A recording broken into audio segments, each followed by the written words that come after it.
नमस्कार, मैं एडवोकेट संजीव तिवारी। साथियों, आज चर्चा करते हैं आदिवासी भूमि स्वामी के कृषि भूमि को क्या कोई गैर आदिवासी क्रय कर सकता है। आज मैं आपको छत्तीसगढ़ के परिप्रेक्ष्य में इस प्रश्न का उत्तर बताने का प्रयास करता हूं।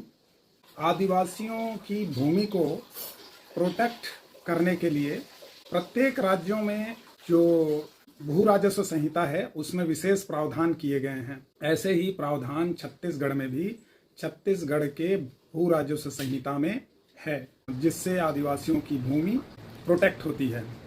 तो यदि कोई आदिवासी अपनी भूमि गैर आदिवासी को बेचना चाहता है या कोई गैर आदिवासी व्यक्ति आदिवासी की भूमि क्रय करना चाहता है तो उसको सबसे पहले जिले के कलेक्टर के सामने एक आवेदन प्रस्तुत करना होता है और उस आवेदन में उस जमीन को क्यों बेचना चाहता है इसका उल्लेख करते हुए कलेक्टर से उक्त जमीन के बिक्री की अनुमति हेतु आवेदन लगाता है। ये हो सकता है कि उसको अपने बेटे के शादी के लिए, बेटी की शादी के लिए, घर बनवाने के लिए या घर परिवार में किसी की बीमारी है उसकी इलाज कराने के लिए पैसे की आवश्यकता है कि उस जमीन को बेचना अति आवश्यक है।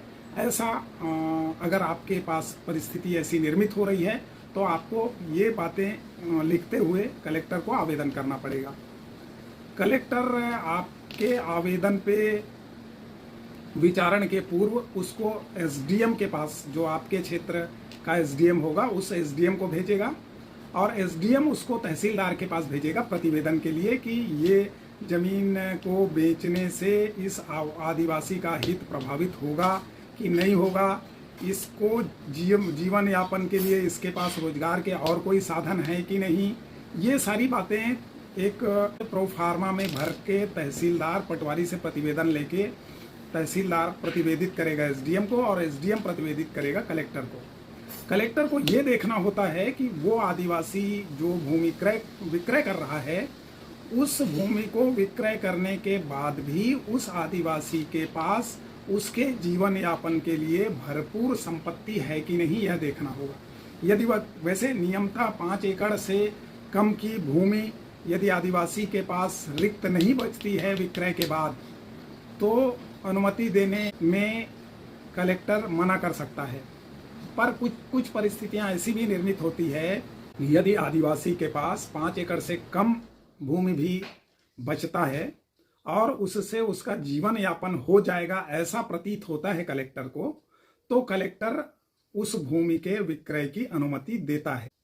तो आप सीधे तौर पे समझिए कि यदि किसी आदिवासी का जमीन आप क्रय करना चाहते हैं या कोई आदिवासी गैर आदिवासी को जमीन अपना विक्रय करना चाहता है तो कलेक्टर के पास आवेदन करने के पहले यह भली भांति आश्वस्त हो जाए कि उसके पास जीवन यापन के लिए और कोई भूमि या दूसरा संसाधन है, तभी कलेक्टर उसको अनुमति देगा। क्योंकि आदिवासी की भूमि की सुरक्षा करने का दायित्व सरकार का है।